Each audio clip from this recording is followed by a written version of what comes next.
In today's episode, we will examine the alien abduction of Filiberto Cardenas, a Cuban immigrant living in Miami, Florida in the late 1970s. There are many aspects that make this case truly remarkable. First, this case had multiple independent witnesses as well as multiple abductees. Second, this case is considered very credible as it was investigated by a special team of professionals, including engineers, doctors, a psychologist, a neurologist, and a professional hypnotist. The consensus after 3 years of research was that an abduction did in fact occur. Finally, there were multiple hypnotic regressions performed by different hypnotists over the years, and the same exact story emerged from all sessions. With that, let's go ahead and dive into the story. On the evening of January 3rd, 1979, Filiberto Cardenas was in his gift shop in Miami, Florida, when his friend Fernando called him and asked him to go with him to buy a pig from the local merchants. Filiberto agreed, and soon Fernando arrived at the gift shop with his wife Myrta and their daughter Isabel, who was then 13 years old. That evening, Filiberto asked Fernando to drive his station wagon since he was feeling tired, and after some time trying to buy a pig, they turned down on a rural dirt road. After driving on the road for some time, the car suddenly began to lose power, and soon the engine died. Fernando tried to start the engine, but there was no response at all. The men decided to get out of the car and look under the hood. Fernando opened the hood, and they both looked at it to see what could be wrong. As they kept checking the car and the engine, Filiberto and Fernando suddenly realized that the engine was reflecting red and violet light. Right then, they heard a strange sound. Fernando later recalled it sounded like a swarm of bees.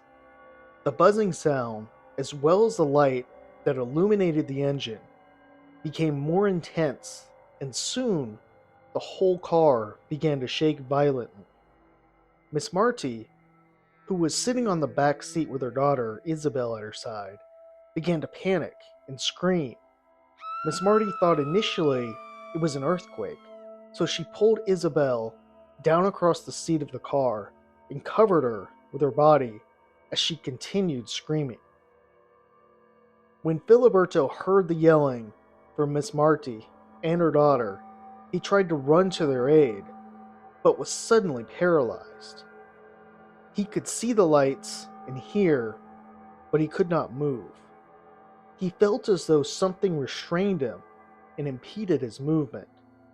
Fernando, scared, tried to crawl further under the hood in order to seek protection, but he also found himself immobile with his feet sticking out in the air from under the hood, and he was unable to move. An unseen force began to lift Filiberto in the air, and Fernando could see Filiberto as he began to levitate. Filiberto began pleading and begging that he would not be taken, but continued he would rise up. Then the noise and the light stopped, and everything returned to normal. Fernando came out from under the hood and looked at the sky to see a UFO flying away. They knew right away he had been taken. After Filiberto disappeared, Fernando got back in the car and was able to start it and drive away. They drove back to town and began making calls. Fernando phoned Filiberto's wife. They debated calling the police since they knew how crazy their story sounded. Finally, as they came to the town of Hawaii, they saw a police car.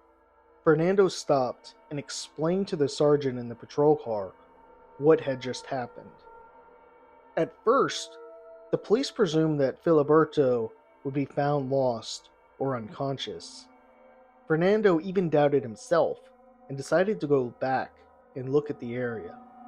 Since it was already dark, the police tried to contact the airbase at Homestead so they could send an airplane or a helicopter with lights where the incident took place. While this was all taking place, Filiberto was found 2 hours later on the Tomayi Trail, 16 kilometers south of the spot where he had disappeared. The first officer to arrive on the scene was Patrolman William Christian, who at first believed he was drunk or someone who had been assaulted and left on the highway. A second officer arrived. They could not communicate with Filiberto because of the language barrier and also the condition that he was in. Filiberto spoke Spanish and knew very little English, having been raised in Cuba. They searched his pockets and found ID and decided to take him to the police station. On the way there, Filiberto began to come to. From the ID papers found on him, the police radioed ahead to the police dispatcher a general description of what was happening. Meanwhile, in Hawaii, the police were getting ready to go out and search for the missing man when they received his description over the radio. They suspended the search, and Miss Cardenas, Fernando, and Fernando's family went to the police station where Filiberto was. After some time, Filiberto was able to recall his memory of being abducted, and here is what he remembered. On the night he was initially abducted, after having been paralyzed by a combination of the mysterious light and buzzing sound, Filiberto woke up in a seat that seemed to hold him in place by some kind of suction restraining all his movements. He was in a small room, and beside him were three strange figures. One of the strange beings approached him, and it was carrying a special kind of helmet in its hands. He raised it up and placed it on Filiberto's head. This helmet seemed to be full of tiny needles that came down to his shoulders. The beings tried to communicate with Filiberto, speaking in a language that sounded like German. When they realized that Filiberto did not understand, one of the beings rotated a button on the right side of his chest and then began to speak in English. Filiberto indicated that he did not understand that either. Again, the strange being rotated the button and began this time to speak in Spanish. Meanwhile, they continued doing tests on Filiberto's body. Later, Filiberto would find 108 marks on his body. After some time, the beings made Filiberto pass through to another larger room. There, on a high seat like a throne, was seated an individual wearing a cape. This person, or being, seemed to be the boss. It addressed Filiberto in perfect Spanish, while at the same time transmitting ideas telepathically. The conversation revolved in turn from the subjects of human beings to humanity. On the walls, the beings projected images similar to television pictures that showed scenes from the past, the present, and also the future. After this, they opened another door, and Filiberto was carried to a small room where he was placed in a seat similar to the first, which sucked him down and impeded his movements. He was now in a small ship that eventually broke off from the mothership. Filiberto said next his spacecraft plunged into the sea and toward an underground base. As the ship slowed, Filiberto could see now a tunnel with walls that seemed lit up. The ship entered into this underwater tunnel and later came to stop in a place that was completely dry. It looked like a large cave as it was made out of rock and had strange symbols. One of them was in the form of a serpent, as big as an electric pole. The other symbols were smaller. In this place, the entities got out from the ship and took Filiberto to a rock, where they let him sit down and rest. Then, the beings opened an enormous door, and a number of people came out. Someone came up to Filiberto and said, "Welcome." This individual spoke to him in perfect Spanish, with a South American accent. He looks like a human being, and perhaps, at one time, he even was. He informed Filiberto that he was from Earth, and that he had been for some time working with the entities. Also, he said that Filiberto should be happy because he was going to receive some instructions from a human being like us. Then the beings took Filiberto through another door and they began walking down what looked like a street in a city. They then crossed it and entered a small building. Inside the building, an examination would occur. After this, the entities let him get up and get dressed again. They demonstrated, by means of the televisions to Filiberto, new and different things that were going to occur. After this, he was taken to a different ship, which would soon depart. After a very short trip, the door of the UFO opened, and Filiberto was led out of the ship into a field. That same year, Filiberto would have another encounter. This time, though, his wife Iris would experience it as well.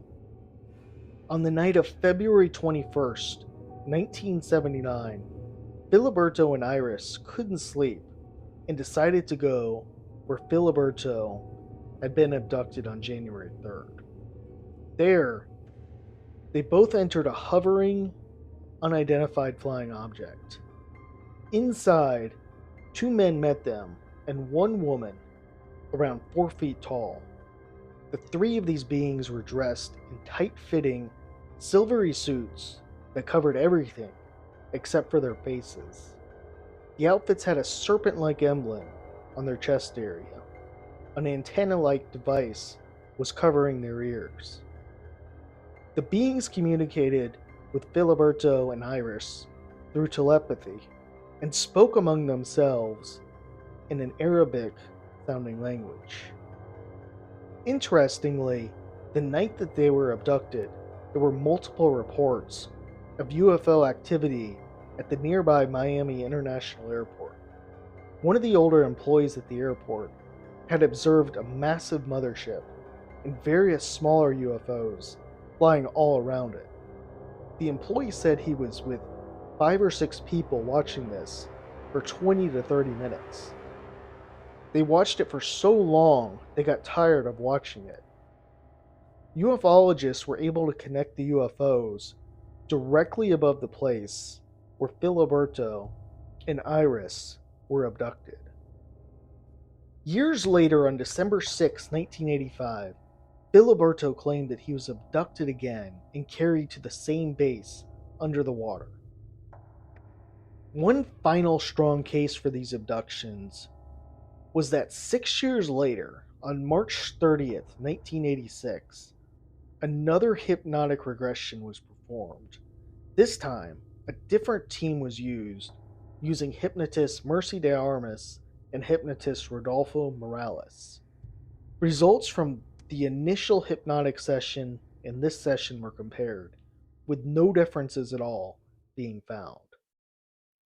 With so much circumstantial evidence, it's hard to deny that something had happened to Filiberto. The matching hypnotic sessions and the airport witnesses, the police report the first night Filiberto disappeared specifically mentions, under the type of offense, close encounter of the third kind. One concluding thought is that the Cardenas never seek to profit nor attempted to seek fame from any of these encounters.